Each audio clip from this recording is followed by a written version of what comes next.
Bismillahirrahmanirrahim. Assalamualaikum warahmatullahi wabarakatuh.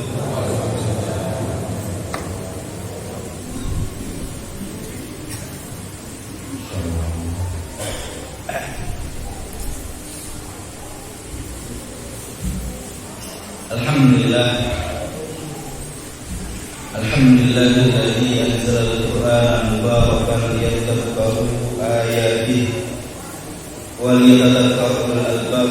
Wassalatu wassalamu ala asyrafil anbiya'i wal mursalin sayyidina Muhammadin sallallahu alaihi wasallam.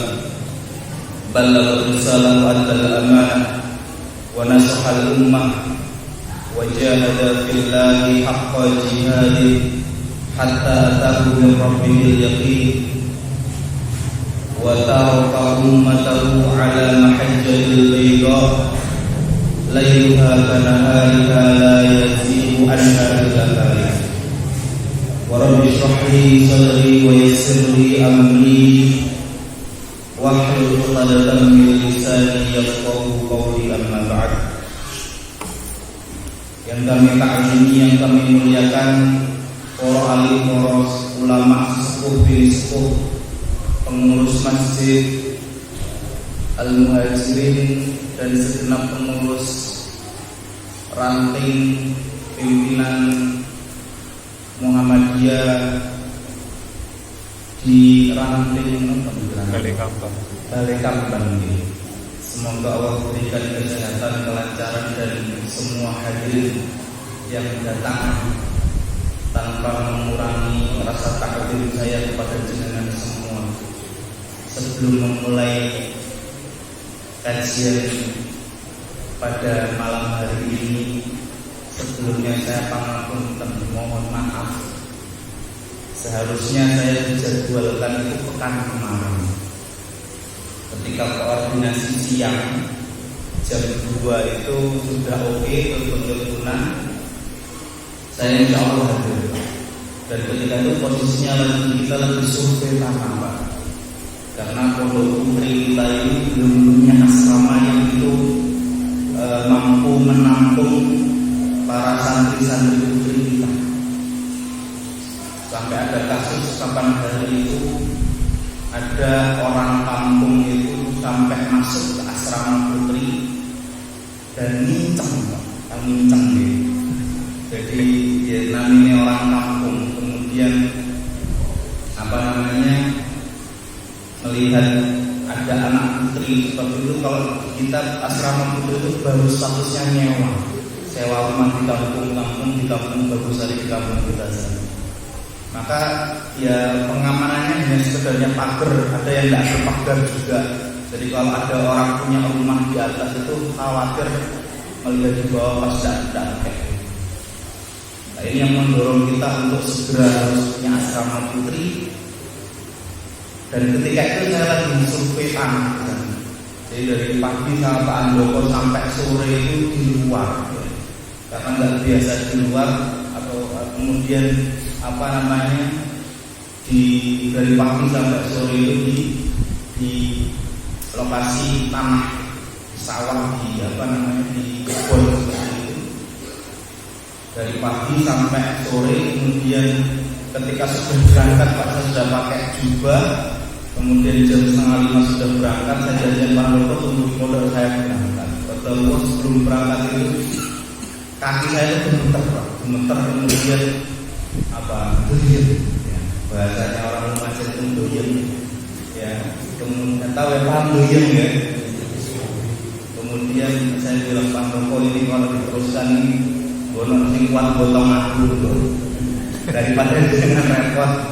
Bilang kepada panitia, Pak Uto, Pak Imron dan kawan-kawan, saya undur. Itu jam 4:30, Pak. Di pikiran saya itu, ya, karena beliau menyampaikan, itu sudah masak. Jadi pikiran saya itu, jadi mau bantu berangkat boten dia, kemudian istirahat itu mau tidur kepikiran itu. Terus jamaah yang hadir dari jauh-jauh itu, saya tuh kepikiran. Jadi malah tidak bisa belum baru bisa tidur jam setelah sholat isya, kemudian istirahat baru bisa istirahat. Jadi dimaafkan Pak Nggih. Karena saya ini berusaha untuk istiqomah. Artinya saya pernah sampaikan ke jamaah ibu-ibu di pondok sana, ada namanya Majelis Zabil. Ibu, jadi kalau seandainya datang satu pun, kemudian saya nggak ada urusan, saya nggak keluar kota, saya nggak sakit, satu orang yang hadir saya siap ngajar. Jadi saking saya itu pengen istiqomah. Kenapa? Karena majelis ilmu ini luar biasa. Makanya Rasul itu pernah bersabda, "Man salaka tariqan yaltamisu fihi ilman, sahhalallahu lahu tariqan ilal jannah." Barang siapa yang dia itu mempersiapkan untuk menuju majelis-majelis ilmu, maka Allah mudahkan jalannya menuju surga. Artinya amalan-amalan lain seperti sholat, puasa, zakat, Allah tidak memberikan keutamaan pahala, keutamaan janji semulia kita menuntut ilmu. Ya mungkin saya tetap ke sini, saya senang tetap menjenengan di sini. Ini amalan saya yang membuat saya masuk surga. Kita tidak tahu. Barangkali sholat saya yang puluhan tahun, sedekah saya yang berjuta-juta, barangkali puasa saya yang bertahun-tahun, tidak Allah terima. Kita tidak tahu amalan mana yang Allah terima sehingga membuat kita mudah masuk surga. Maka saya kalau majelis ilmu itu, selama saya tidak ada urusan syar'i, saya sehat, kemudian tidak keluar kota ketika itu, ya insya Allah ya.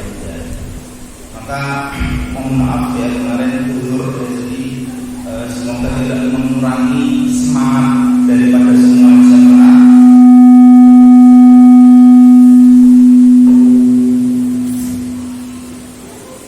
Satu sudah kok tidak tahu sampai. Nah, ini yang khawatir saya kayak seperti itu. Dimaafkan Pak Nggih. Tapi enten dahar ya kula ini. Enten nggih alhamdulillah. Mboten pati kecewa kalau ada daharnya Pak. Suwe sate gak teko. Wah, ini angel gitu ya. Tapi kalau ada daharnya insyaallah pasti mengobati kekecewaan. Kemudian saya minta doa juga ya semoga Allah segera kita insya Allah membebaskan lahan Pak untuk SMP juga ada 2 lahan yang kita bebaskan insya Allah nanti ada pembebasan lahan untuk SMP Kuba. Jadi kita minta support doanya. Ada lahan 2.440 meter persegi di daerah hukum ini kita akan segera bebaskan. Semoga Allah mudahkan dan Allah lancarkan pembebasan lahan. Oke, lanjut ya. Ini karena hadisnya panjang. Hadis nomor 24 Pak. Terus 24 nih. Saya ingin tanya insyaallah hafal hadis berapa sekali. Baik. Bismillahirrahmanirrahim. Saya bacakan dulu di redaksi hadisnya nih biar sama-sama kita tahu barangkali ada yang enggak megang buku. An Abi Dzar al-Ghifari an Nabi sallallahu alaihi wasallam fima yarwi an rabbih azza wa jalla. Ini namanya hadis qudsi Pak, nanti kita terangkan hadis qudsi itu seperti apa. Dari sahabat yang mulia Abu Dzar al-Ghifari. Al-Ghifari ini suku terkenal, yang terkenal adalah suku para perampok Pak. Ini sudah saya pernah sampaikan, tidak saya ulangi ya, efisien waktu. Jadi Abu Dzar al-Ghifari pernah meriwayatkan dari Rasulullah sallallahu alaihi wasallam fima yarwi an rabbi azza wa jalla, yang mana Rasulullah meriwayatkan langsung dari Tuhannya Allah Subhanahu wa taala, annahu qala, dan Allah Subhanahu wa taala berfirman berkata, ya ibadi inni haramtu dzulma ala nafsi wa ja'altuhu bainakum muharraman fala tadzalamu. Wahai hamba-hambaku sekalian, ini saya baca dulu redaksinya dari awal sampai akhir. Terjemahnya juga nanti kita bahas satu persatu. Inni haramtu dzulma ala nafsi, sesungguhnya aku haramkan pada diriku kezaliman, fala tadzalamu, maka waja'altu bainakum muharraman fala tadzalamu. Wahai hamba-hambaku, sesungguhnya aku jadikan kezaliman atas diriku sesuatu yang tidak saya perkenakan. Artinya sifat mustahil bagi Allah memiliki dalam dirinya adalah sifat zalim. Waja'altuhu bainakum muharraman, dan aku pun jadikan sifat zalim itu sesuatu yang haram di antara kalian. Fala tadzalamu, maka jangan sekali-kali saling menzalimi satu sama lain. Ya ibadi kullukum dhalun illa man hadaitu fastahduni ahdikum. Wahai hamba-hambaku sekalian, kullukum dhalun, kalian semua adalah dalam keadaan dhal itu tersesat. Illa man hadaitu, kecuali sesiapa yang aku berikan hidayah. Fastahduni ahdikum, dan hendaknya engkau semua meminta hidayah kepadaku, maka akan aku berikan hidayah kepada kalian. Ya ibadi kullukum ja'iun illa man at'amtuhu fastat'imuni utimkum. Wahai hamba-hambaku sekalian semua, setiap dari diri kalian adalah dalam keadaan lapar. Illa man at'amtuhu, kecuali sesiapa yang aku berikan makan. Fastat'imuni utimkum, maka meminta makanlah kepadaku, maka akan aku berikan makan kepada kalian. Ya ibadi kullukum 'alim illa man kasautuhu fastaksuni aksukum. Wahai hamba-hambaku sekalian, semua di antara kalian adalah dalam keadaan telanjang kecuali yang aku berikan pakaian. Maka memohonlah pakaian kepadaku, maka akan aku berikan pakaian. Ya ibadi innakum tukhti'una bil-laili wan-nahar. Wahai hamba-hambaku sekalian, sesungguhnya engkau semua dalam keadaan salah, ya, dalam keadaan malam dan siang kalian. Wa ana aghfiru dzunuba jami'an, dan aku mengampuni segala macam dosa. Fastaghfiruni aghfir lakum, maka memohon ampunlah kepadaku, maka akan aku berikan ampunan. Ya ibadi innakum lan tablughu dzurri fatadurruni wa lan tablughu naf'i fatanfa'uni. Wahai hamba-hambaku sekalian, sesungguhnya engkau semua tidak akan mampu memberikan mudarat sekecil pun kepada saya, dan tidak akan pernah sedikit pun memberikan manfaat kepada saya, kata Allah Subhanahu wa taala. Kemudian dilanjutkan, ya ibadi law anna awwalakum wa akhirakum wa insakum wa jinnakum kanu ala atqa qalbi rajulin wahidin minkum.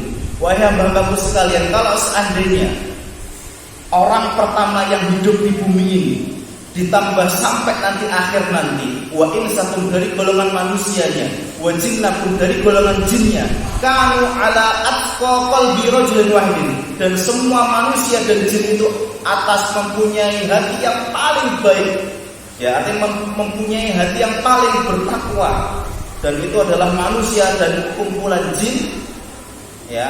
Kemudian dikatakan apa? Mazada dzalika fi mulki syai'an, maka tidak berpengaruh sedikit pun pada kekuasaan.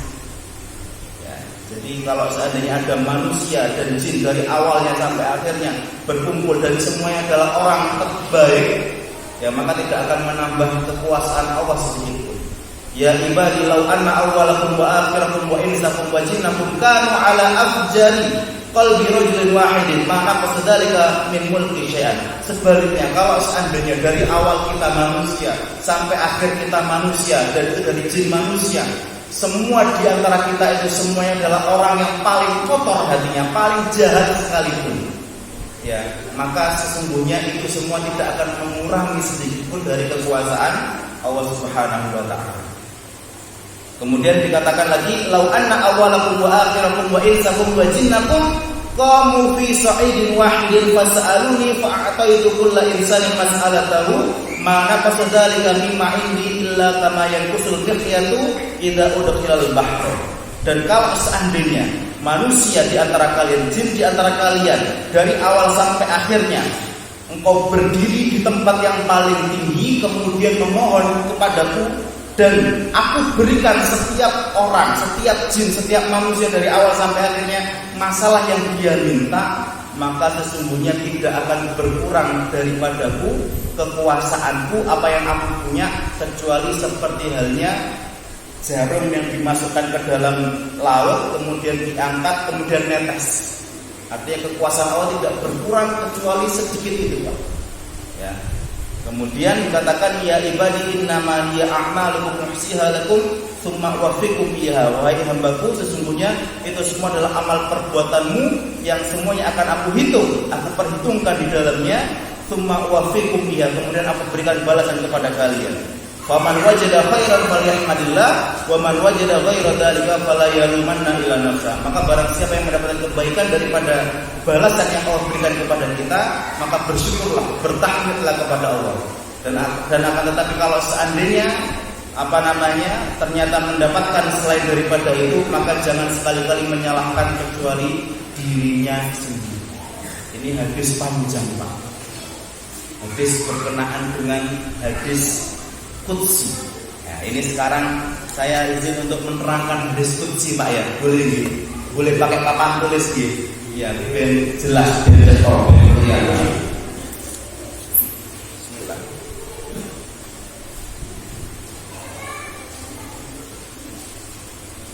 Pakai bahasa Indonesia nih, biar jelas nih. Jadi macam hadis ini berdebu karena nggak pernah dipakai, maka saya pakai, Pak. Eman tumbas biar ngalir pahalanya. Hadis itu ada dua macam, Pak. Ibu-ibu kedengeran nggih? Ibu-ibu ketinggal nggih? Tinggal nggih, alhamdulillah. Mosok bedine sakit boleh ketinggal. Sing ketinggal wonge sing penting wonge ganteng ketinggal. Tulisannya pun iso ngelirik ya. Hadis itu dibagi jadi dua, Pak, ya.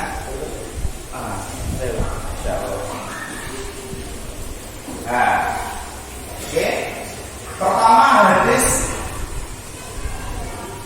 mauquf. Pakai bahasa ya, mauquf. Hadis mauquf itu hadis yang diriwayatkan oleh sahabat kemudian berhenti sampai sahabat, Pak. Artinya contoh nih. Artinya sebuah hadis diriwayatkan itu dengan redaksinya sahabat. Contoh, kita ngobrol-ngobrol semacam ini. Kemudian jenengan punya intisari dari obrolan kita. Kemudian jenengan dari apa yang kita diskusikan tadi, jenengan sampaikan ke anak keturunan jenengan dengan redaksi jenengan yang jenengan punya. Tetapi maknanya sesuai dengan apa yang kita diskusikan. Itu namanya hadis mauquf, Pak. Sempat ya. Nah, ini namanya hadis mauquf, artinya dari sahabat. Ya, ada lagi namanya hadis marfu'. Ya. Marfu'un, ya. Marfu' itu artinya rafu' itu artinya tinggi, Pak. Jadi marfu' itu adalah hadis yang ini diriwayatkan betul-betul sampai Rasulullah. Nah, jadi betul-betul langsung sampai Rasulullah, redaksinya maknanya itu sampai Rasulullah. Maka hadis sahih itu ya mauquf pun ada yang sahih juga, tetapi derajatnya lebih kuat marfu. Ya, karena kenapa? Dia rafa' tinggi. Ya, kalau mauquf berhenti artinya berhenti dulu, lihat dulu maknanya benar apa tidak. Ya, kalau marfu itu tinggi, maka dia itu disebut hadis marfu. Maka hadis marfu ini dibagi jadi dua, Pak. Ya, ada hadis yang itu dari Nabi diambilnya. Ya, yang kita baca sekarang hadis Arba'in Nawawi itu hampir keseluruhannya itu hadis yang marfu dari Nabi Shallallahu Alaihi Wasallam. Ya, jadi ini hadis marfu kepada Nabi. Ada yang itu hadis yang itu langsung kepada Allah, artinya Nabi Muhammad meriwayatkan kepada Allah Subhanahu Wa Taala. Itu namanya hadis apa? Namanya hadis qudsi tadi. Nah, maka dinamakan hadis qudsi. Ya, artinya hadis tadi itu ya itu dari sahabat. Makanya tadi yang meriwayatkan Abu Dzar Al-Ghifari. Abu Dzar Al-Ghifari meriwayatkan dari Rasulullah. Rasulullah meriwayatkan hadis ini dari siapa? Dari Allah langsung. Ini dinamakan hadis qudsi. Ya, maka terus kemudian apa bedanya sama Al-Qur'an? Nah, kalau kita tanya bedanya dengan Al-Qur'an, ya, ini Al-Qur'an. Ini hadis qudsi. Ya. Ya. Maka kalau seandainya hadis itu adalah hadis qudsi, ya. Hadis ini maknanya dari Allah, lafaznya dari Nabi Muhammad. Ya. Jadi kalau hadis qudsi itu ya perbedaannya, kalau seandainya maknanya atau intisari daripada konteksnya ya kontennya itu dari Allah Subhanahu wa taala. Tetapi diriwayatkan yang itu lafadznya dari baginda Rasulullah sallallahu alaihi wasallam. Sedangkan Al-Qur'an, Pak, makna apa? Dan lafadznya dari siapa? Dari Allah langsung. Ya, maka terjaga. Ya, jadi kalau seandainya hadis qudsi itu ya maknanya dari Allah kemudian diriwayatkan oleh baginda Rasulullah SAW, maka apa namanya lafadznya itu biasanya ya ibadi langsung, wahai hambaku. Ya nggak mungkin Nabi Muhammad wahai hambaku. Ya ini berarti adalah merupakan dari Allah langsung diriwayatkan oleh baginda Rasulullah SAW. Paham Pak ya? Karena nggak mungkin merubah konteks, sebenarnya kita nggak mungkin merubah konteksnya Rasulullah. Ya, makanya Rasulullah ketika bilang menyampaikan kita para perawi itu meriwayatkan apa adanya sesuai dengan konteks yang Rasul ucapkan. Ya, jadi pun juga seperti itu. Kemudian kalau Al-Qur'an itu ya dia itu apa? Melalui malaikat Jibril perantara. Artinya ini dari Allah ya, Al-Qur'an itu dari Lauhul Mahfuz, kemudian itu disampaikan ada perantaranya yaitu malaikat Jibril. Makanya dalam apa nazala bihi ruhul amin. Jadi yang itu menyampaikan adalah malaikat Jibril kepada Nabi Muhammad. Ya, ini betul-betul apa langsung disampaikan oleh malaikat Jibril kepada Nabi Muhammad. Tapi kalau hadis qudsi ini langsung itu belum merupakan wahyu. Maka kalau seandainya kita lihat dalam surat apa namanya wa ma yantiqu anil hawa in huwa illa wahyun, itu apa? An-Najm. Ya, wan najm idza hawa ma dhalla sahibukum wa ma ghawa wa ma yantiqu anil hawa in huwa illa wahyuha. Nabi Muhammad itu tidak terlepas apa yang dia ucapkan kecuali dari wahyu dari Allah Subhanahu wa taala. Kemudian dikatakan di sini ya.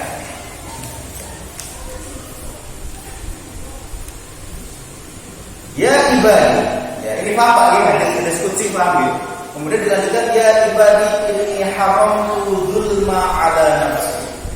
Nah, ini hadis ini ya, dia ini betul-betul apa gitu. Allah itu langsung berbicara kepada kita hamba-Nya. Jadi bukan lagi Rasulullah menyampaikan, bukan, tapi betul-betul Allah menyampaikan kepada kita hamba-Nya. Seakan-akan itu Allah berbicara langsung dengan kita. Maka dikatakan ya ibadi wahai hamba-Ku. Ya, makanya Allah itu panggilan kepada kita, kepada hamba-Nya itu sungguh sangat baik sekali, Pak. Kenapa kok sungguh sangat baik? Makanya kalau seandainya orang yang bermaksiat kepada hamba-Nya yang itu dia itu bahasanya itu sudah melampaui batas, itu panggilannya juga pasti ya ibadi. Maka Allah berfirman qul ya ibadiyalladzina asrafu ala anfusihim la taqnatu min rauhillah. Wahai hamba-Ku, masih dipanggil hamba. Ya, yang mana dia itu melampaui batas, yang dia itu mendolimi dirinya sendiri. Itu masih memanggil kita dengan panggilan hamba. Sik diceluk, sik diakoni bahwa kita ini semua adalah hamba-Nya, meskipun kita ini zalim, Pak. Meskipun kita ini ya tidak mengerjakan apa yang diperintahkan dan mengerjakan apa yang dilarang. Maka Allah itu panggilannya itu panggilan mesra, ya ibadi wahai hamba-Ku. Jenengan kan kalau mangkel karo anak, lagi anak ini tidak nurut, tidak tahu mulai celukan yo. Tidak mungkin wahai anakku mulai ayo ojo. Itu kalau ya lagi sadar Pak ya. Pas sudah sadar, awakmu yang apa ya? Wes ngono, tidak usah mulai bisa wis. Anak kok kowe munglan biasa gitu ya kalau lagi marah Pak. Tapi Allah itu maha luar biasa, Pak. Memanggil kita itu dengan panggilan wahai. Maka ya ibadi inni haramtu dzulma ala nafsi. Wahai hamba-Ku, inni haramtu dzulma ala nafsi. Zulmun itu adalah merupakan sifat mustahil bagi Allah. Ya. Jadi kalau seandainya kita bicara zalim, ya, zalim ini adalah sifat mustahil bagi Allah yang mana Allah sendiri yang mengatakan sesungguhnya aku haramkan kezaliman atas diri. Ya. Zalim itu artinya aku sih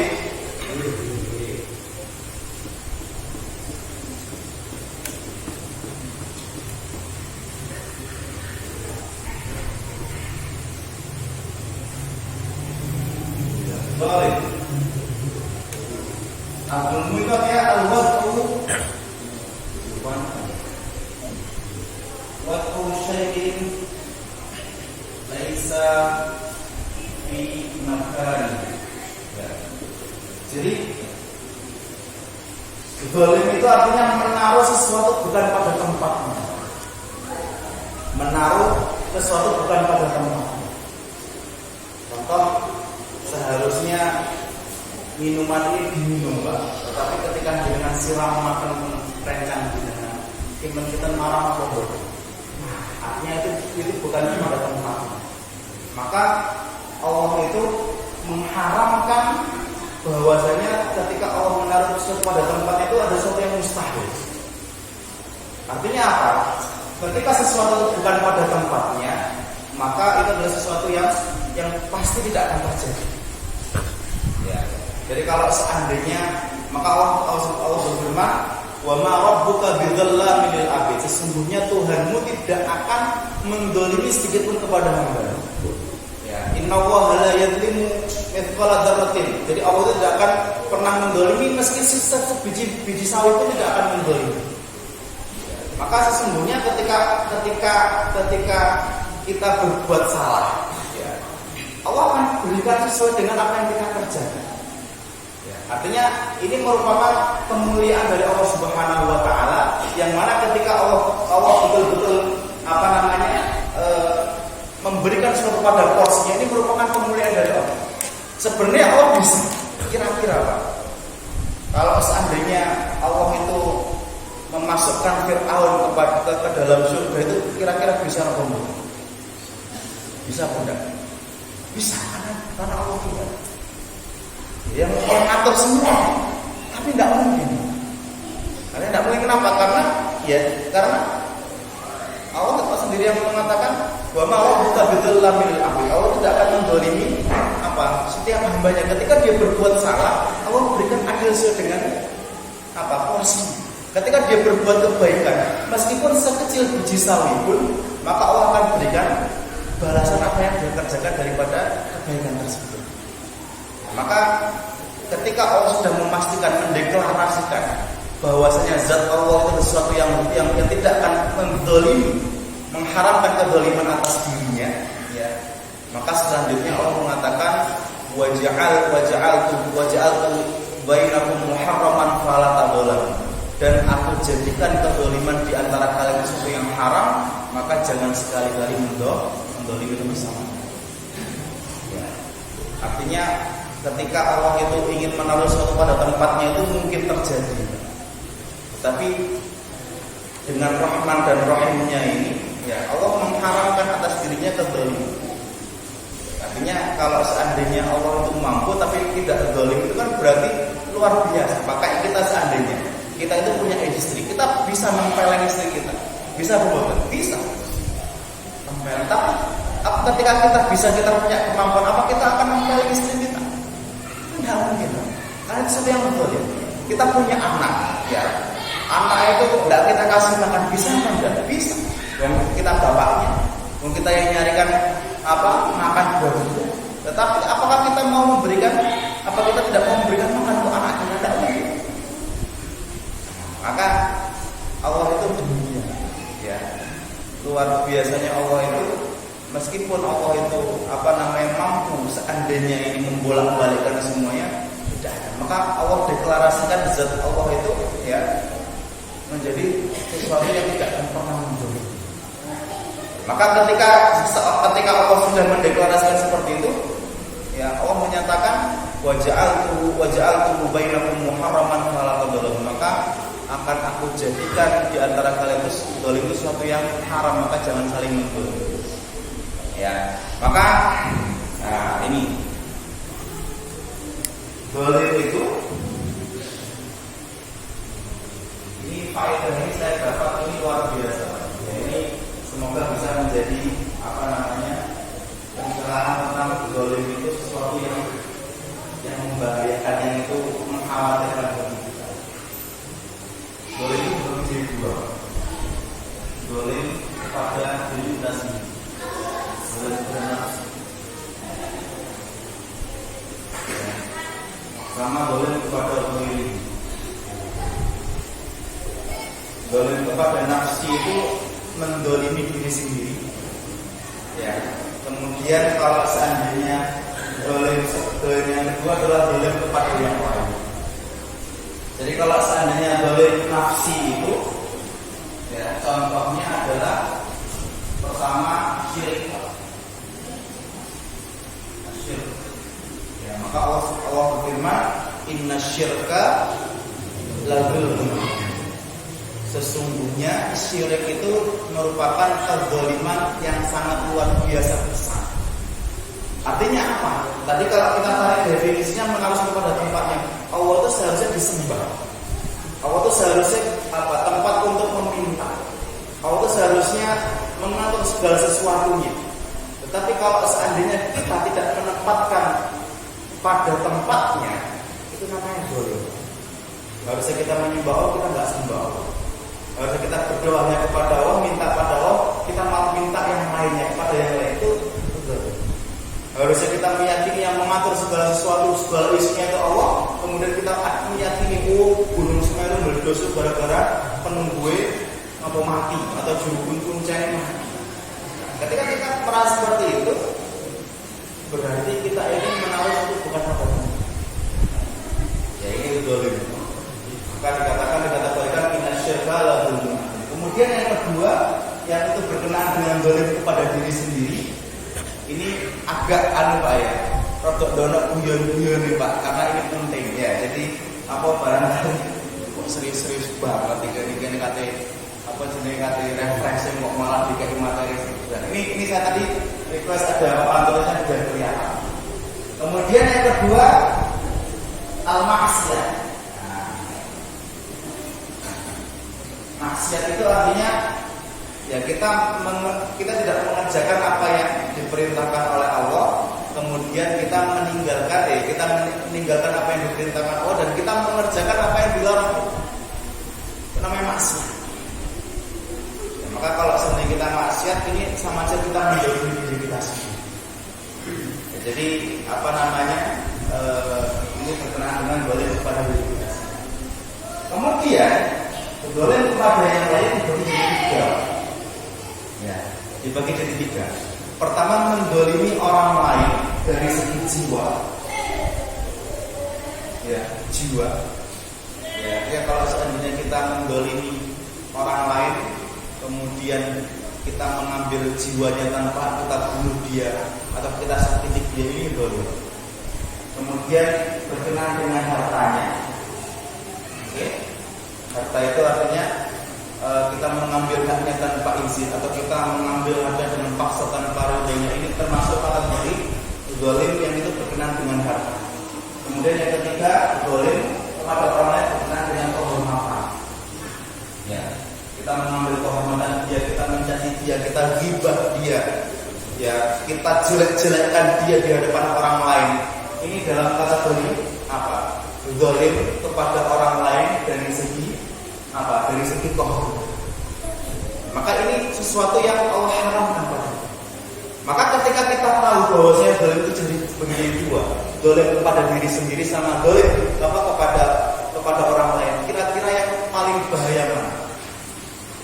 Kalau seandainya kita bandingkan zalim kepada orang lain apa zalim kepada Allah Subhanahu wa taala? Pasti sama-sama bahaya, ya. Karena zalim, ya harusnya kita enggak zalim. Tapi kalau seandainya kita bisa milih antara zalim kepada Allah, ya dengan kita tapi naudzubillah lah kalau syirik misalnya. Ya. Dan saya paham, saya yakin insyaallah ya, ahli majelis ini jauh dari syirik insyaallah. Ya. Artinya yang berkenaan dengan maksiat dan lain sebagainya, kemudian sama zalim kepada orang lain itu lebih berat mana konsekuensinya. Pada orang lain. Betul ya? Betul ya? Kenapa kok kepada orang lain? Itu urusan ya. Iya. Artinya secara logika kita bisa pikir ternyata zalim kepada orang lain ini urusan yang lain. Ya. Maka saya sampaikan satu buah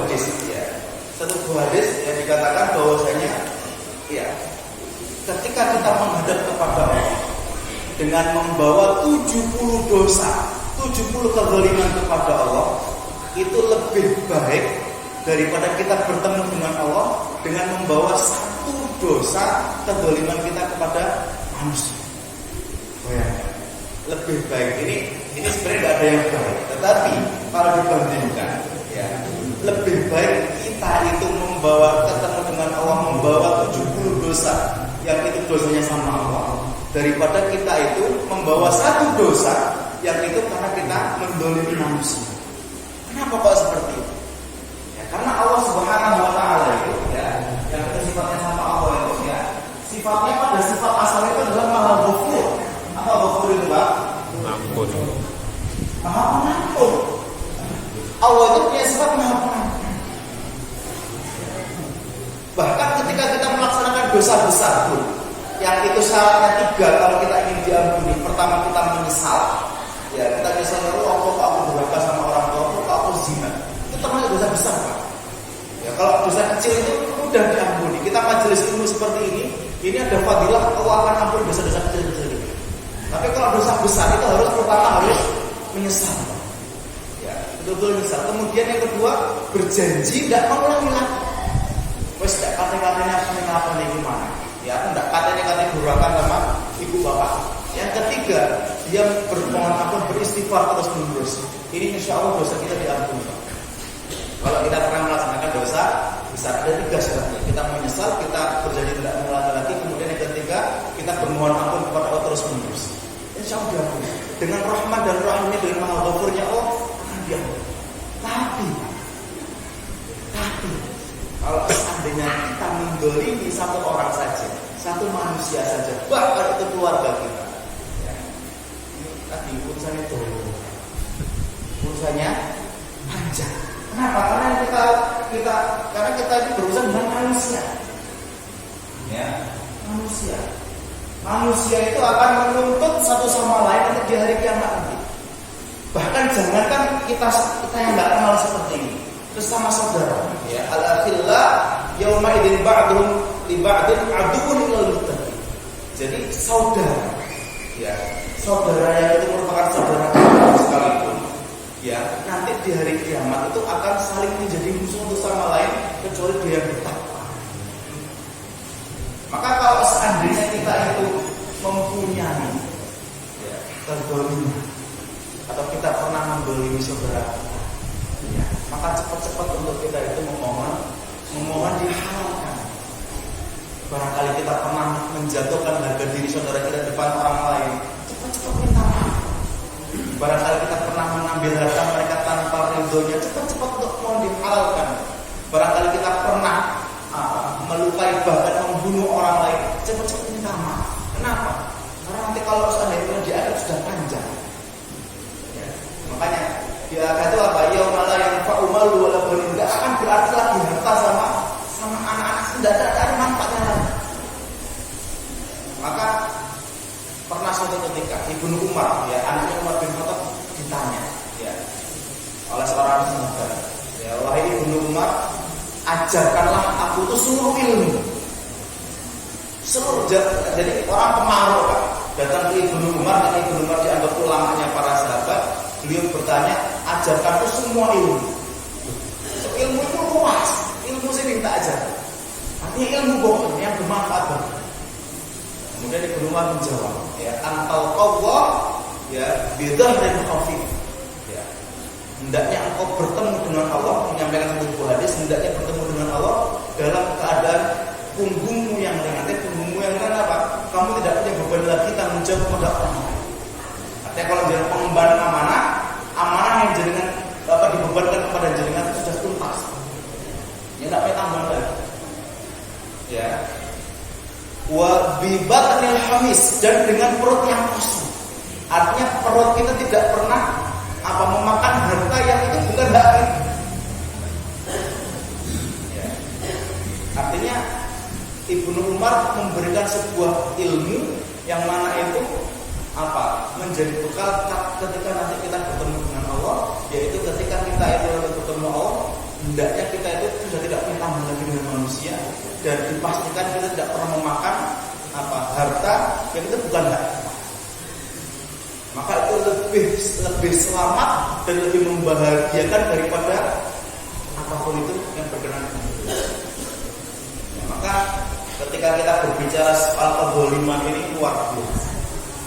Jadi makanya kita ini ya harapan kita jangan sampai kita itu pernah menzalimi orang. Karena kalau menzalimi orang itu ini urusannya panjang. Kalau seandainya kita tidak sholat, kita tidak puasa, ya kita qadha bisa. Kalau kita lagi sadar dulu pas zaman jahiliyah lali gak sholat, atau kelalen atau semua jual lali, atau kita nggak puasa, kita bisa mengqadha, kita bisa mohon ampun. Tapi kalau seandainya kita mengambil hak orang lain yang itu bukan seizinnya atau bukan tanpa ridhonya, masya Allah, ini akan menjadi bumerang untuk kita. Nah, ini terkait usul. Maka di sini dikatakan fala tadzalam. Jangan sekali-kali kita itu saling mendol. Ini afdol hadis Pak, karena berkenaan dengan dolim. Maka dikatakan oleh dalam hadis qudsi ini hadis yang luar biasa, yang itu langsung Allah berkata kepada kita. Sesungguhnya Allah mengharamkan kezaliman atas dirinya dan mengharamkan kezaliman bagi manusia, maka jangan saling mendol. Oke. Kemudian selanjutnya Pak dolim Pak gitu. Mungkin selamat semua Pak. Ya kita ini kadang-kadang ini ya kadang kita ini terucap sesuatu yang kadang menyakiti saudara kita. Makanya banyak ngomong itu dia itu malah orang yang banyak terjatuh pada salah. Dan di majelis ini yang banyak ngomong siapa Pak? Siapa sih yang ngomong? Ini ngapain jenengan ya aku sih yang ngomong. Khawatir Pak saya itu. Mungkin dari kata-kata saya ada yang menyinggung dan lain sebagainya. Ya, ini berbahaya. Nah, makanya katanya pepatah Arab itu as-sukutu athman min ad-dhahab. Diam itu lebih baik daripada emas atau diam itu emas, ya. Karena orang diam itu selamat kabeh, Pak. Orang banyak ngomong itu yang nggih. Bu, nggih. Bu, kasih enten apa mboten ibu-ibu nih? Ngantek cerita dari ibu ya. Jadi hati-hati Bu ya. Jadi kadang-kadang omongan kita itu tidak niat untuk menyakiti, tapi mungkin orang tersakiti dengan omongan. Ini hati.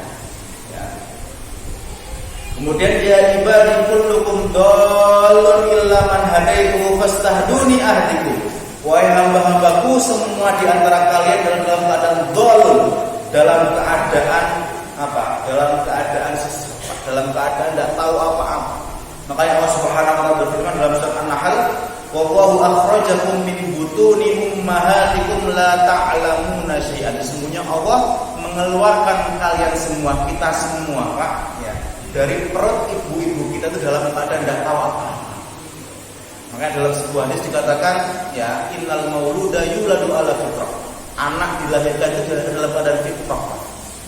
Fa abawahu yuhawidani, dan bapaknya lah yang menjadikan dia Yahudi. Au yunasironi, atau bapaknya yang menjadikan dia Nasrani. Au yumajisani, atau yang menjadikan anaknya itu adalah jadi apa? Majusi, menyembah api. Jadi kita itu, Pak, ya, lahir dalam keadaan muslim itu bersyukur, alhamdulillah.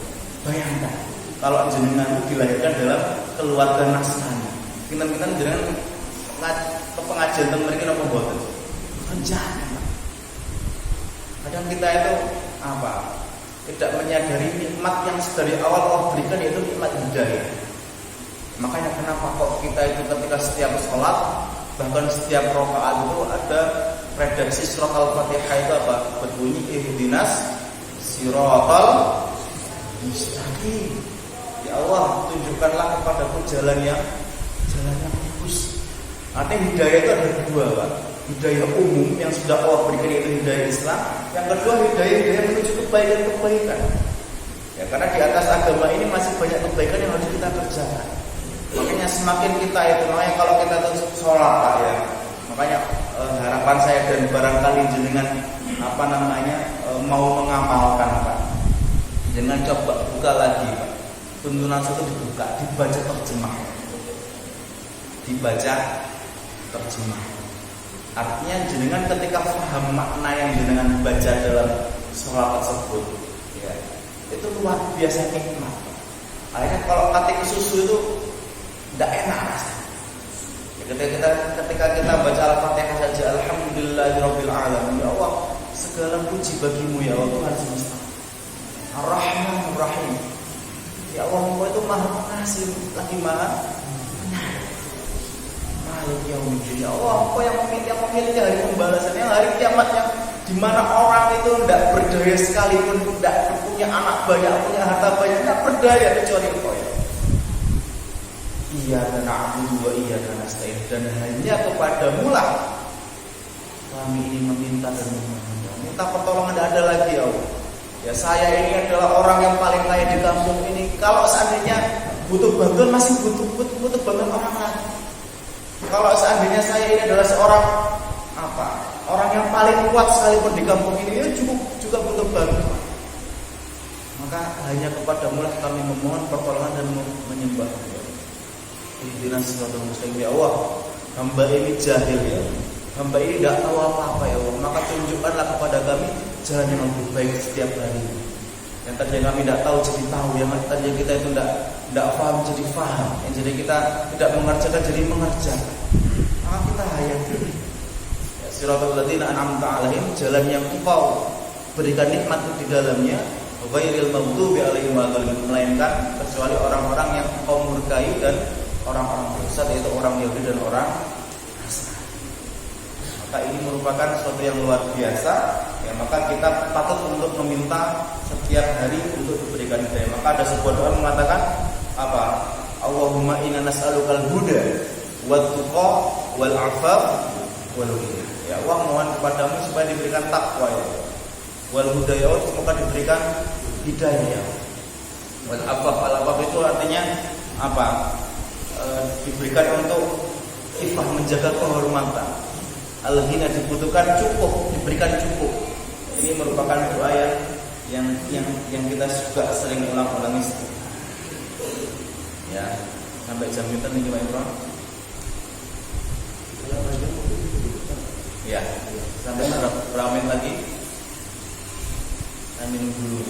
Ini yang nggak ada di baru sifat yang kata turun. Ini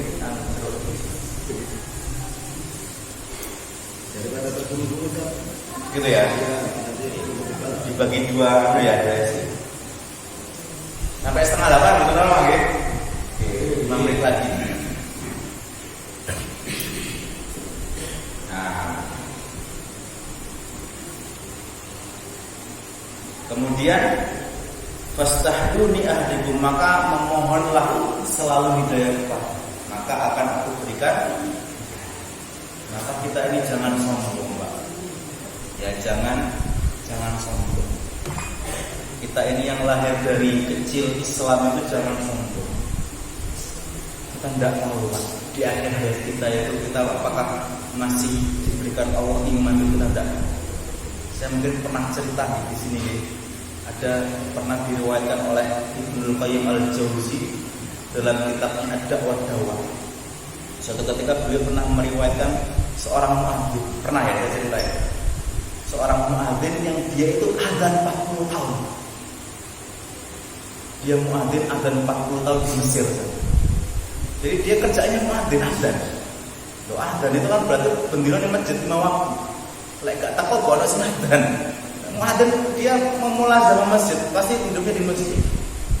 Suatu ketika dia naik ke atas, nah menara kalau dulu kan tidak ada mic Pak ya. Kalau adzan naik ke atas menara adzan. Suatu ketika dia adzan itu, masya Allah ya. Ketika sampai kalimat Hayya 'alas shalah, dia noleh ke kanan Pak. Karena sunahnya ketika hayya 'alas itu noleh ke kanan. Bulan ketika noleh kanan itu dulu wong wedok. Aduh. Ada wanita cantik dia. Sampai kata hayya 'alal falah itu enggak iso Pak, saking ayu nih Pak. Akhirnya dia malah belok gini ya. Akhirnya badannya yang berbeda. Ini saking canggih. Ketika dia menyelesaikan azan, masya Allah, dia turun, dia sholat. Ketika dalam sholatnya pun dia tidak khusyuk. Itu siapa perempuan kok cantik sekali? Saya tidak pernah melihat perempuan di kota ini, di desa ini, kecuali secantik dia, tidak pernah. Dia sholat sudah tidak khusyuk, kemudian setelah sholat dia bergegas untuk mendatangi tempat yang dia tadi melihat wanita itu. Kemudian dia ketok pintu, assalamualaikum, kemudian dia tanya tentang perempuan tadi, ternyata ini yang keluar bapak. Ya. Tanya siapa namanya, fulana, dari mana dan sebagainya. Kemudian setelah tanya informasinya dia pulang, ketika tidur tidak bisa tidur pak. Nah, terngiang-ngiang. Maka ada namanya cinta pada pandangan.